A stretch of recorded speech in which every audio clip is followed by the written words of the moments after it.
Imagine this. It is the year 113 BC. Rome is the greatest power in the known world. But from the distant north, something terrifying is approaching.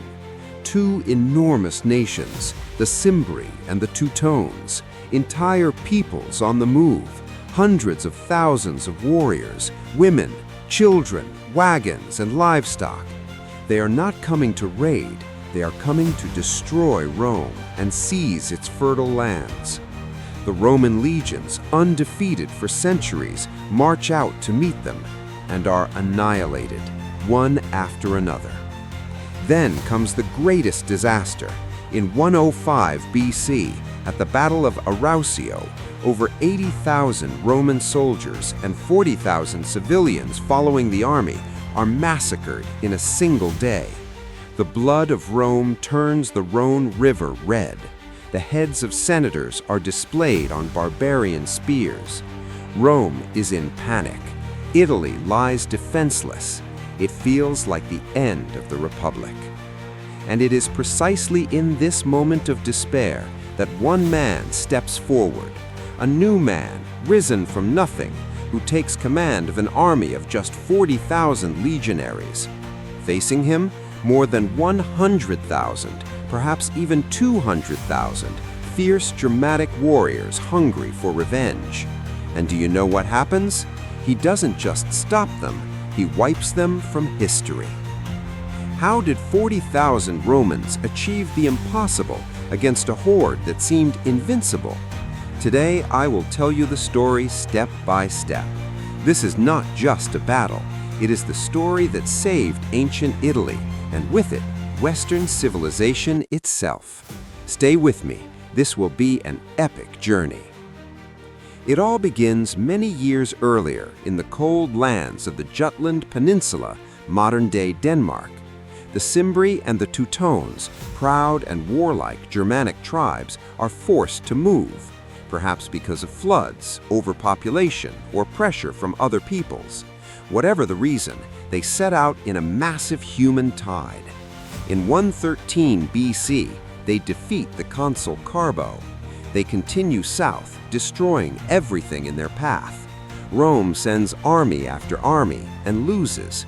They keep losing until the catastrophe at Arausio in 105 BC, the worst defeat in Roman history up to that point. Worse even than Cannae against Hannibal in terms of lives lost in a single day. The arrogant and divided Roman nobility had sent two armies that refused to cooperate. The price was devastating. Nearly 120,000 Romans and allies dead or scattered. Rome trembles. The Senate declares a state of emergency.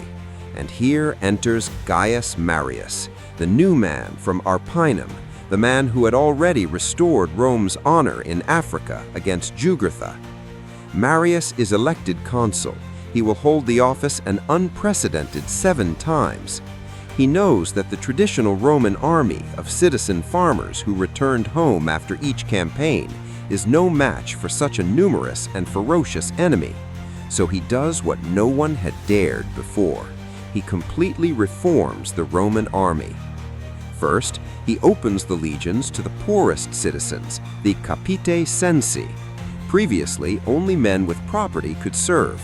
Now the state arms and pays even those who own nothing.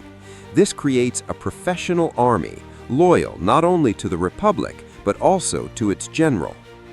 He changes the structure. Goodbye to the old rigid maniples. Now the legion is divided into more flexible and maneuverable cohorts.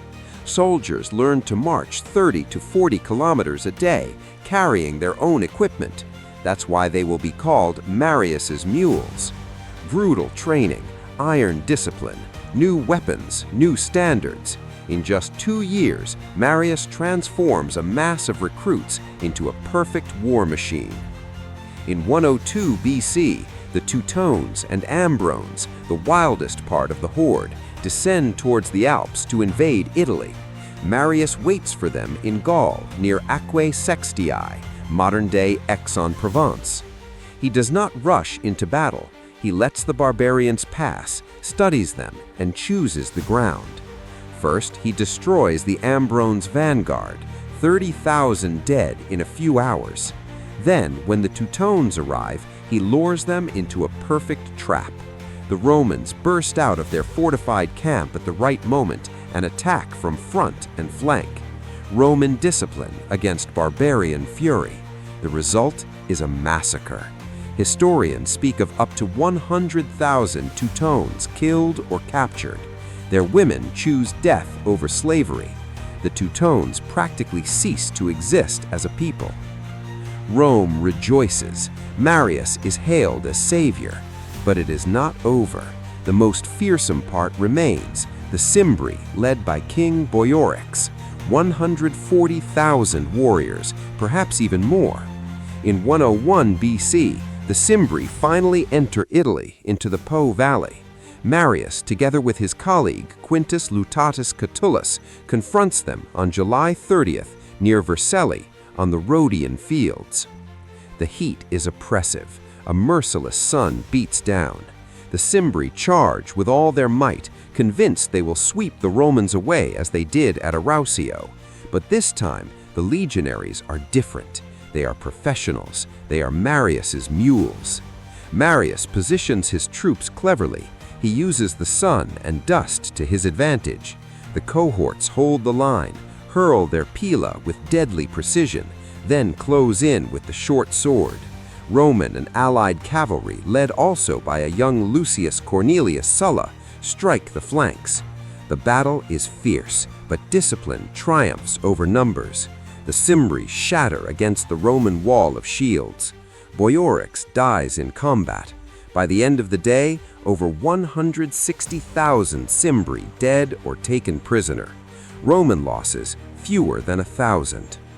An entire people is practically wiped out. The lands of Italy are saved. The Germanic threat is pushed back for centuries. This victory is not only military, it is much more. Thanks to Marius's reforms, the Roman army becomes the instrument that will allow Rome to conquer the known world.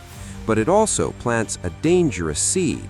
Soldiers now owe loyalty to the general who pays them and rewards them with land, more than to the state itself.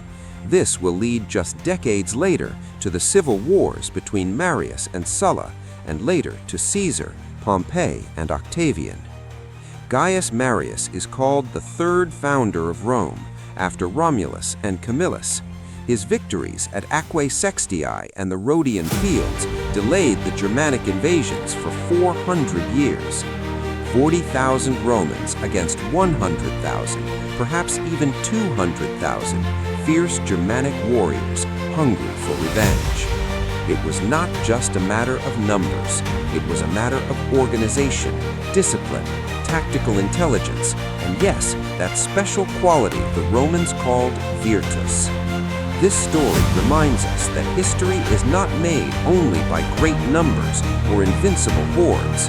Sometimes one man with a vision and a well-trained army is enough to change the course of events. If this story moved you, let us know in the comments, who is your favorite Roman general of all time? Marius, Caesar, Scipio, or someone else? Thank you for watching. The history of Rome never ceases to amaze us. See you in the next video with another great page of our shared past.